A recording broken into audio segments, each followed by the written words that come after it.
I'm Dr. Angela McBurdy of DoctorFlute.com, and today's flute tip is, when I'm playing Baroque music, what flute sound should I use?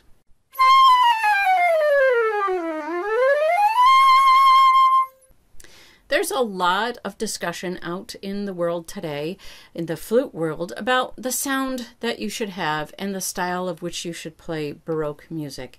I am not the world's best expert at stylistic performance, although I think I've got it down pretty well.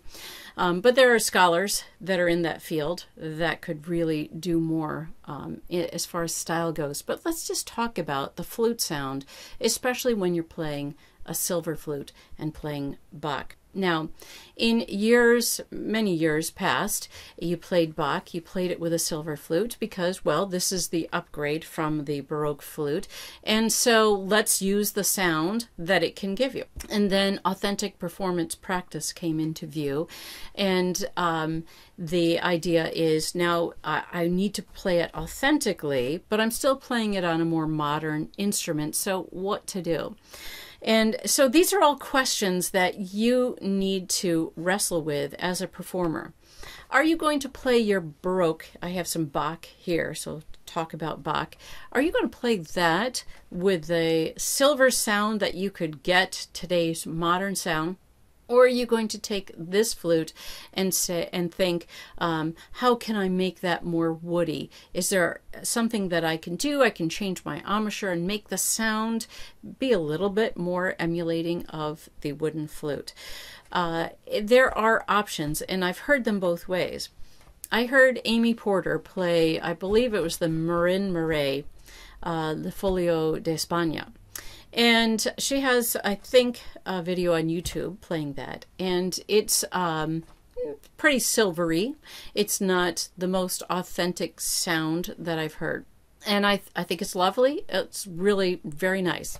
But then one time, I think it was on her Facebook page, she posted a video of her playing it. And this one was massively different. She really played with a wooden sound. It was I think it was a big risk, and it really sounded so very different from this other performance with the same person.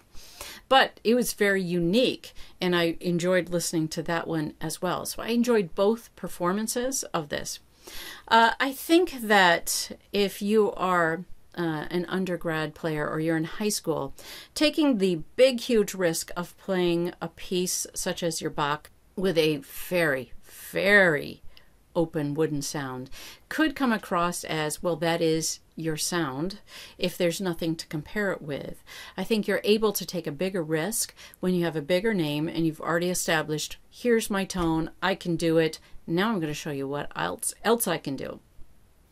For us regular people, I think there's a sound that goes in between.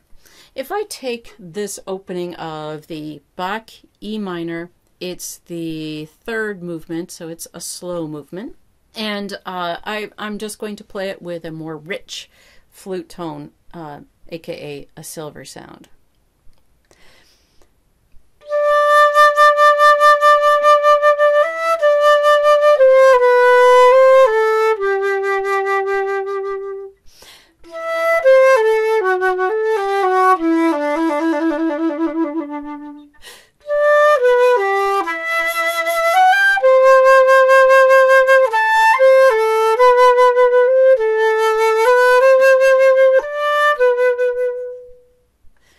Okay, so I made it rich. It was a little bit buzzy. I put it on the edge. It was definitely a silver type sound.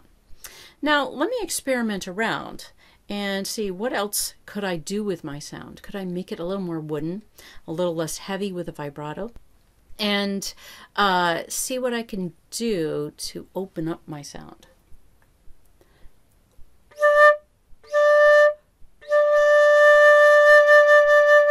That's part way to a wooden sound.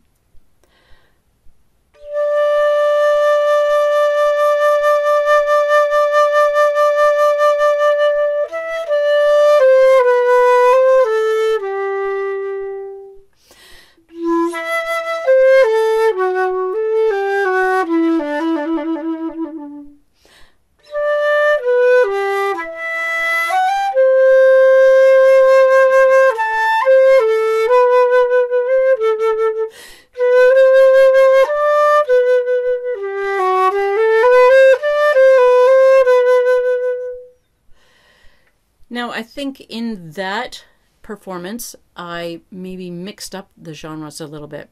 So I started off with a more open sound, so it's less heavy.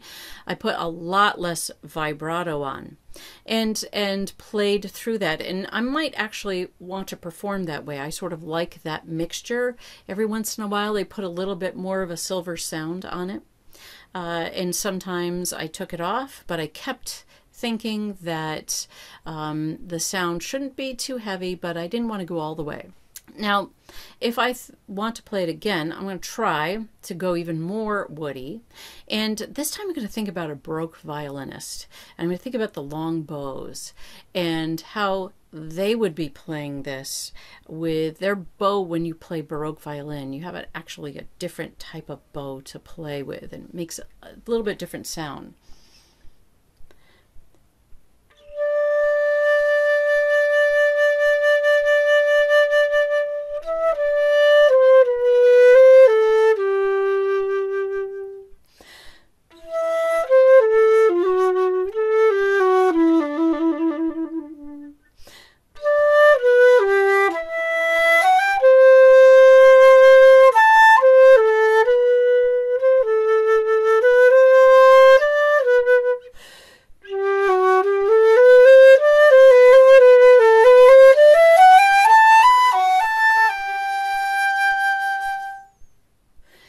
When I'm playing with that more woodier sound, going a little farther on the spectrum, not only do I really back off on the vibrato, but my articulation is a lot less crisp. I'm using more of a D sound, and I'm moving my tongue a little bit farther back on the roof of my mouth. I don't want it to get clunky, so I don't want to go back too far, but the wooden flute doesn't get that crisp ta sound, so I'm moving my tongue a little bit farther back. Now, I played that 3 different ways, and if I were performing this, I would make a decision based on if I have a harpsichord player or am I doing it with piano. That's going to change as well. And then what type of sound am I going to have? How far on the spectrum to Baroque am I going to go? Or do I want to keep it in the silver sound? I probably wouldn't perform it with that first one when it was really edgy and a tiny bit buzzy with a heavier vibrato. I probably wouldn't perform that way. But I might not go all the way to the total Baroque sound either. So these are all choices that you need to make when you're playing Baroque music. To change up your sound, it gives it a totally different color. And if you're doing a whole recital and adding a piece of Baroque, it can really change. Going from piece to piece, you can get kind of the same sound. Okay, it's the same sound. Oh, this one is completely different. I didn't know that this person could do that type of sound. It wakes up your audience and mixes it up a little bit. So when you're playing your Baroque, Telemann, your Vivaldi, and your Quantz, any of these pieces, decide and experiment. It's kind of fun. Experiment with what tone quality you would like to use. How far in the Baroque, what's your vibrato going to be like, and what's your articulation going to be like? That's today's flute tip. Have fun. If you like this video, press the like button, comment below, subscribe, and share it with your friends.